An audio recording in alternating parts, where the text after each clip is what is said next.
Best varicose veins చికిత్సనే పొందండి. నొప్పి లేని చికిత్స కోసం సంప్రదించండి ఎవిస్ హాస్పిటల్. నమస్కారం. మాఘపురాణం 25వ రోజు పారాయణలోకి వచ్చాం. నైమిసారణ్యంలో చెప్పబడినటువంటి రకరకాల గాథల్లో ఇది కూడా ఒకటి. ఇందులో మాఘమాస మాహాత్మ్యాన్ని గురించి వర్ణించబడింది. సూర్యవంశపు రాజుల్లో శ్రేష్ఠుడైనటువంటి సులక్షణ మహారాజు వంగదేశానికి ప్రభువు. ఈయనకి 100 మంది భార్యలట. ఈయన ప్రజల్ని కన్నబిడ్డల్లాగా పరిపాలించేవాడు. చాలా ధర్మప్రభువు, ధైర్య సాహసాల్లో మేటి, బలవంతుడు, శూరుడును. అయితే ఇతని ఏలుబడిలో ప్రజలు సుఖశాంతులతోటి సంతోషంగా ఉండేవాళ్ళు. ప్రజోపయోగమైన పనులను ఎన్నిటినో చేసి చాలా ప్రఖ్యాతి పొందాడు. దయాదాక్షిణ్యాలు, దాన ధర్మాలు అవన్నీ వాటితోటి ధర్మప్రభువుగా ప్రసిద్ధికెక్కాడు. ప్రజల కష్టాలని తనవిగా భావించి ఆదుకునేవాడు కూడా. ఇతని పరిపాలనలో దొంగతనాలు, దోపిడీలు లాంటివి కూడా అసలు జరిగేవే కాదట. అయితే ఈ నిత్యము ఐశ్వర్య సంపదలతోటి తులతూగుతుండేది రాజ్యము, తులతూగేది రాజుగారు కూడా అష్టైశ్వర్యాలు అనుభవించే అవకాశం ఉండేదట. ఎంతున్నా ఏం లాభం. ఇంత ధర్మప్రభువు కూడా సంతానలేమితోటి బాధపడేవాడు. పుత్ర సంతానం లేకపోవటం అతన్ని కొంగదీసేది. పుత్రులు లేని వారికి పున్నామ నరకమే గతి అని అనుకునేవాడు. అపుత్రస్య గతిర్నాస్తి అనేవాళ్ళు. ఈ అపుత్రస్య గతిర్నాస్తి అని చెప్పిన వాళ్ళే ఈ మన దౌహిత్రుణ్ణి పుత్రుడిగా భావించుకోమని కూడా చెప్పారండి. కానీ మొదటి వాక్యాలే ఎక్కువ వినేవాళ్ళు, ఎందుకనో మరి. అయితే ఈ పుత్రులు లేకపోవటం వల్ల పరిపరి విధాలు చింతించేవాడు. ఈయన ప్రధానమైన సమస్య ఏంటంటే రాజ్యం తన తర్వాత తన వంశం వారికి వెళ్ళాలి. కొన్ని తరాలుగా వాళ్ళ వంశమే ఆ రాజ్యాన్ని పరిపాలిస్తుంది. ప్రజలు ప్రభువు పట్ల విశ్వాసపాత్రులుగా ఉండేవాళ్ళు. ఆయన సంతానమే తమకు ప్రభువుగా కావాలని కోరుకునేవాళ్ళు కూడాను. అయితే దీనికి తరుణోపాయం తెలుసుకోదలిచి ఈయన ఏం చేశాడట, నైమిషారణ్యంలో ఎన్నో విధాలైనటువంటి యజ్ఞయాగాదులు, తపస్సులు చేసుకునేటువంటి మునిశ్రేష్ఠుల దగ్గరికి వెళ్ళాడట. చాలామంది ఋషులు, మునులు నైమిషారణ్యంలో ప్రశాంత వాతావరణంలో తపస్సులు చేసుకునేవాళ్ళు. అక్కడికి వెళ్ళాడు. ఓ మహర్షులారా, నేను ఈ దేశపు రాజును, నన్ను సులక్షణ మహారాజు అంటారు. మాది సూర్యవంశం. నాకు 100 మంది భార్యలు ఉన్నారు. సంతానం లేదు. పుత్రులు లేకపోవటం వల్ల మిక్కిలి బాధపడుతున్నాను. పుత్ర సంతానం కలగటం ఎట్లా? పుత్రులు లేని వాళ్ళు పున్నామ నరకానికి వెళ్తారు కదా. నాకు పుత్ర సంతానం కలిగేలాంటి మార్గం, పరిష్కారం ఏదైనా సూచించి నన్ను ఇందులో నుంచి బయటపడేయండి అని పరిపరి విధాలుగా ప్రాధేయపడ్డాడట. ఈయన బాధలు విన్నటువంటి ఋషులు, మునులు వాళ్ళందరూ చాలా జాలిపడి, మహారాజా, ఎవరైనా పుత్రహీనులు అవడానికి వాళ్ళ పూర్వజన్మే కారణం. సంతానం లేదు అంటే పూర్వజన్మలో చేసిన దానాలేవి లేకపోవటం వల్ల సంతానం కలగదు. కుమారులు కలగలేదు అంటే ఏదో ప్రత్యేకమైన కారణం ఉండుంటుంది అని చెప్పి ఏం చెప్పారు, నువ్వు పూర్వజన్మలో కూడా మహారాజువే అయినప్పటికీ ఏనాడు మాఘమాసంలో ఒక్కసారైనా నువ్వు నదీ స్నానం చేయలేదు. అంటే దీని భావం ఏమి తిరుమలేశ అంటే, మాఘంలో నదీ స్నానం చేసిన వాళ్ళకి తర్వాత జన్మలో సంతానం కలుగుతుంది. అలా తెలిసి కూడా స్నానం చేయని వాళ్ళకి సంతానం కలగదని చెప్తున్నారు. మాఘమాసాన్ని పూర్తిగా నిర్లక్ష్యం చేసావు. నీవు పూర్వజన్మలో ఏ ఒక్క బ్రాహ్మణుడికైనా ఒక గుమ్మడికాయను కూడా దానం ఇవ్వలేదు. బ్రాహ్మణులకు గుమ్మడికాయనిచ్చట్లో గల ఆంతర్యాన్ని గ్రహించలేదు. మాఘమాసంలో శుద్ధ సప్తమి తిథి యందు ఎవరు కూష్మాండ దానం అంటే గుమ్మడికాయని దానం చేస్తారో వాళ్ళకి తప్పకుండా పుత్ర సంతానం కలుగుతుంది. అంటే దీని లెక్క ప్రకారం ఎవరెవరికి కుమారులు ఉన్నారో వాళ్ళందరూ కింద జన్మలో మాఘంలో ఏదో ఒకటి దానం భార్యో భర్తో చేసుకుని ఉండొచ్చు అని అనమాట. ఇలా చెప్తారండి కథలు. ఎందుకంటే మనతోటి ఇది చేయించటం కోసమే. మనం ఇలా చేస్తే వచ్చే జన్మ మీద మనకు నమ్మకం ఉన్నా లేకపోయినా మనం దానం చేస్తాము ఒక వస్తువు, కూష్మాండం. ఆ గుమ్మడికాయ వండుకుని తినేటప్పుడు ఆ బ్రాహ్మడు ఆహాహా ఎంతో మంచిగా ఇచ్చారని మనం మెచ్చుకుంటాడు కదా. అది మనకి పుణ్యబలంగా ఉంటుంది. మనకు అది సహాయం చేస్తుంది ఆ పుణ్యం. ఇవేవి నువ్వు కిందటి జన్మలో చేయకపోవటం వల్ల నీకు ఈ జన్మలో పుత్ర సంతానం కలగలేదు. మాఘంలో స్నానం చేయలేదు. మాఘంలో ఎప్పుడు కూడా నువ్వు కూష్మాండ దానం, అసలు నీ జీవితంలోనే గుమ్మడికాయని దానం చేయకపోవటం వల్లే నీకు పుత్ర సంతతి కలగలేదు అని చెప్పి, సరే వీళ్ళు ఏమన్నారు, నువ్వు మా ప్రభువి కాబట్టి ఇదిగో నీకు ఒక ఫలాన్ని ఇస్తాము, దీన్ని తీసుకెళ్ళి నీ 100 భార్యలతోటి తినిపించు, నీకు మేలు కలుగుతుందని ఒక మంత్రించిన ఒక పండుని ఇచ్చారట. మహారాజు ఆ ఫలాన్ని మహాప్రసాదంగా భావించి అంతఃపురానికి తీసుకుపోయాడు.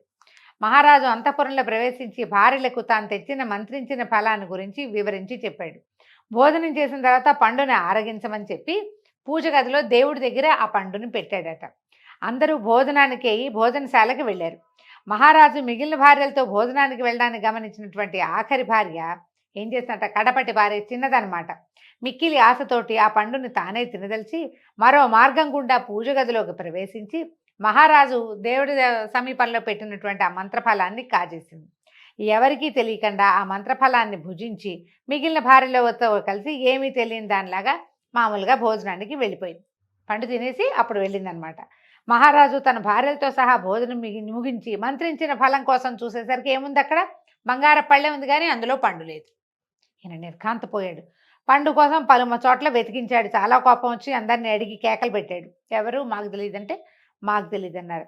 ఎంతో కష్టపడి ఇంతకాలానికి మహామునుల అనుగ్రహం వల్ల పొందిన సంతాన ఫలాన్ని పోగొట్టుకున్నానని చాలా బాధపడ్డాడట.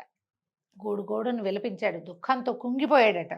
మంచం బట్టి కృషించిపోయాడు.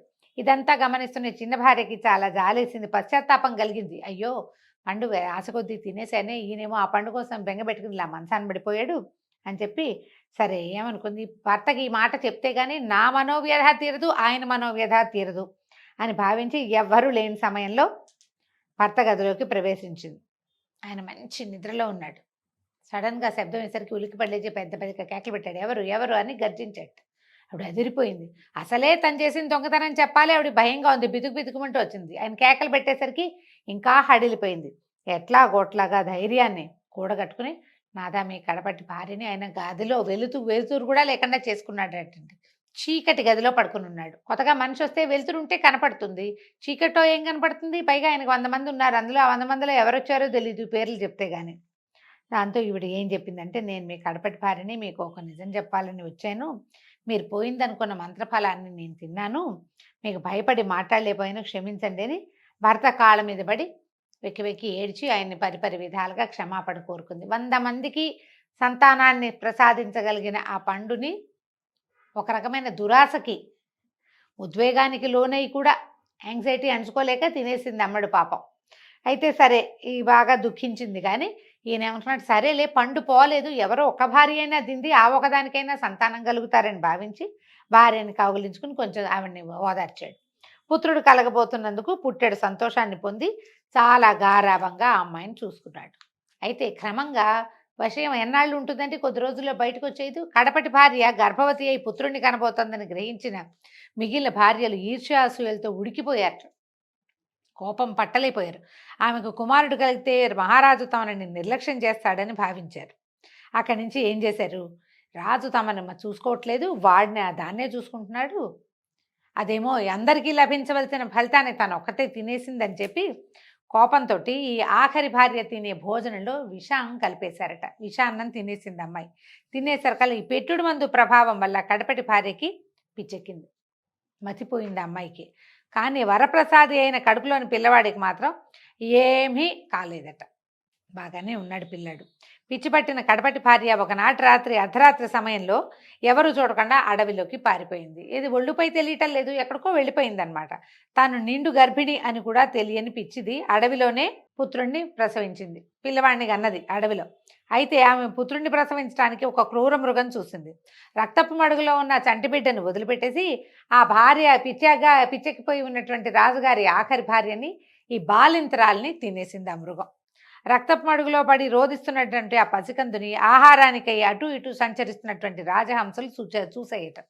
ఈ హంసలు చూసి ఏం చేసినాయి, రెక్కలతోటి ఈ పిల్లవాడి మీద బాగా గాలి విసిరి ఆ ఒంటి మీద ఉన్న తడంతా ఆర్పి ముక్కులతోటి చిన్నగా మెత్తమెత్తటిగా ఉన్నటువంటి పీచుని ఆ చెట్ల నుంచి, కొమ్మల నుంచి, తామర తూళ్ళలో నుంచి, కొన్ని చెట్లలో పత్తి లాంటిది కనపడుతుంది, వాటన్నిటిని పీకి పట్టుకొచ్చి ఓ చిన్న పరుపులాగా చేసి పిల్లాడిని రెక్కలతోటి కాళ్ళతోటి ఆ పరుపు మీదకి దొర్లిచ్చి అక్కడి నుంచి చోటు చూసుకోవటం మొదలుపెట్టాయి. ఒక ఏడాది పాటు పళ్ళగుజ్జు తేనె తెచ్చి పిల్లాడికి నోట్లో పెడుతూ మెల్లిగా ఆ పిల్లవాడిని పెంచేయట. ఎంతకాలం పెరిగినాయి?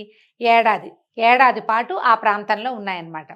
ఆ ఏడాది పాటు పెంచి వేసవకాలం సమీపించడంతో నీరు దొరక్క ఆ బాలుణ్ణి దగ్గరలో ఉన్నటువంటి తమ మిత్రపక్షులకి అప్పగించి వెళ్ళిపోయినాయి. రాజహంసలు మొదట ఏడాది పాటు పెంచి ఈ ఏడాది పిల్లాడిని ఆ ప్రాంతంలో ఉన్న మిగిలిన పక్షుల చేతిలో పెట్టేసి అవి కాస్త వెళ్ళిపోయినాయి. అయితే ఏమైంది, పక్షుల సంరక్షణలో పెరిగిన ఆ బాలుడు ఒకనాడు ఆ వైపుకి స్నానార్థం వచ్చినటువంటి ఒక ఋషిగారి కంటపడ్డాడు. ఈ మునిగారికి 2 భార్యలు ఉన్నారట. 2 భార్యల్ని వెంట పెట్టుకుని ఆయన ఆ నదికి స్నానానికి వస్తుంటే చక్కగా అక్కడక్కడ తిరుగుతూ పక్షులతోటి ఆడుకుంటున్నటువంటి ఒంటి మీద వస్త్రాలు కూడా లేని ఆ పిల్లవాడిని చూసేసరికల్లా ఆశ్చర్యపోయారు. అయ్యో ఎంత బాగున్నాడు, ఎట్లా వచ్చాడు ఏ బాలకుడు రాజబాలకుడో మరి ఎవరో మనుష్య బాలకుడు పక్షులతో పాటు తిరుగుతున్నాడు. ఇంకా వాడికి పెద్దగా మాటలు గీటలు రాలా, పక్షుల్లాగా కిచకిచ అంటం మాత్రం వచ్చింది. వీళ్ళు ఏం చేశారు, ఆ పిల్లాన్ని తీసుకుని ఏడాది దాటిన పిల్లవాడిని ఇంటికి తెచ్చుకున్నారు. తెచ్చుకుని చక్కగా ముద్దుగా పెంచుకున్నారు. వాళ్ళకు కూడా సంతానం లేదు. ఇద్దరు తల్లుల ముద్దులు బిడ్డగా పెరగటం మొదలుపెట్టాడు. పిల్లవాడికి 3 సంవత్సరాలు నిండేసరికి అలా ముద్దుగా మాట్లాడడం వచ్చింది. వీడు రెండో భార్య దగ్గర మునిగారి రెండో భార్య బాగా మాలిమి చేసింది పిల్లవాడిని. ఆ బాగా ఆవిడ వెనకాల పడి తిరిగేవాడు, ఆడుకునేవాడు చిన్న తల్లితోటి. ఆడుతుంటే ఈ పెద్ద భార్యకి ఒక రకమైన ఈర్ష్య వచ్చేసిందట. వీడు తన దగ్గరికి రావట్లేదు, తన దగ్గరికే వెళ్తున్నాడు, చిన్నావిడ దగ్గరికేని నా సవితి కొడుకు అనుకుని బాలుడు ఆడుకుంటుండగా ఎత్తుకుపోయి అడవిలో దిగబెట్టేసి వచ్చేసింది. భర్త అడిగాడు, ఏది పిల్లాడేరని చిన్నావిడ వెతుకుంటోంది. భర్త కూడా ఏదే పిల్లాడు, ఇందాక ఇక్కడ ఉండాలి, నువ్వు వెతుకున్నావుగా, నువ్వు చూసావుగా అంటే నాకు తెలీదు, నేను చూడలేదని చెప్పేసింది. పరత్వంతో పిల్లాడిని అడవిలో దిగబెట్టేసింది. ఈ కథలు ఇంత వింతగా ఉంటాయండి. తమ కడుపున పుట్టిన పిల్లవాడినేమో తల్లి వదిలేసింది. తమకి రాజుగారికి అసలు సంతానమే కలగదు, ఎవడో ఒక బాలుడు కలుగుతాడు, వాడే ఈ రాజ్యానికి ఉత్తరాధికారి అవుతాడు అని ఆలోచించకుండా తమకి సంతానం కలగనివ్వలేదు కాబట్టి ఆ అమ్మాయి సంతానం కూడా పాడైపోవాలని కొంతమంది ఆలోచిస్తారు. ఎక్కడో దొరికిన బాలుడు ఒక ఆవిడికి చేరికయ్యాడు, నేను కూడా చేరిక చేసుకుందామని అనుకోకుండా ఆమెకి చేరికవటమే నచ్చలేదు, తనకి కొడుకుగా ఉంటున్నాడు కాబట్టి ఈ పిల్లాన్ని వదిలించుకుందామని చంటిబిడ్డని 3-4 ఏళ్ల పిల్లాన్ని ఎవరైనా అడవిలో వదిలిపెడతారండి. అసూయ ఇంత పని చేయిస్తుంది. రాణులతోటేమో విషం పెట్టించింది, ముని భార్యతోటేమో వదిలించేలాగా చేసింది. అసూయ చాలా పెద్ద శత్రువు అండి మనుషులకి. అది మనకి ఉచ్చం నీచం ఆలోచించనిది. పురాణాల్లో ఇలా ప్రత్యేక గాథలు ఎందుకు చెప్తారంటే దీనివల్ల వీటి వల్ల మన ఏమంటే అరిషడ్వర్గం ఉంటారు, కామక్రోధ లోభమోహ మదమాత్సర్యాలు, ఇలాంటి గుణాల వల్ల ఎంత నష్టపోతామో, మనతో పాటు మన చుట్టూతో ఉన్న సమాజం కూడా చాలా నష్టపోతుందని తెలియజేయడానికే ఇట్లాంటి ఇలా క్రూరులు ఎందుకున్నారు పురాణాల్లో అని చాలామంది అడుగుతుంటారు. ఇదేంటి, ఇది దుష్ట స్వభావం కదా, పాతకాలంలో మనకంటే ముందు కాలంలో అందరూ మంచి వాళ్ళు ఉండేవాళ్ళు, ఇప్పుడు ఎందుకు ఇట్లాంటి కథలు రాస్తారు పురాణంలో అంటే మనకి తెలియచేయటానికే. కలికాలంలో ఇలాంటి లక్షణాలు విపరీతంగా ఉంటాయి. అక్క చెల్లెళ్ళకి అన్నదమ్ములకి ఒకళ్ళ మీద ఒకళ్ళ ఈర్ష్య, తల్లులకి పిల్లల మీద ఈర్చున్న సందర్భాలు కూడా కనపడుతున్నాయి మన కర్మానికి ఇప్పుడు. దానివల్ల ఎంత చెడతామో చెప్పడానికే పురాణాల్లో ఇట్లా చెప్పబడతాయండి. ఈ రోజుతో 25వ రోజు పారాయణ పూర్తయింది. రేపు ఉదయం మళ్ళీ కలుసుకుందాం. నమస్కారం.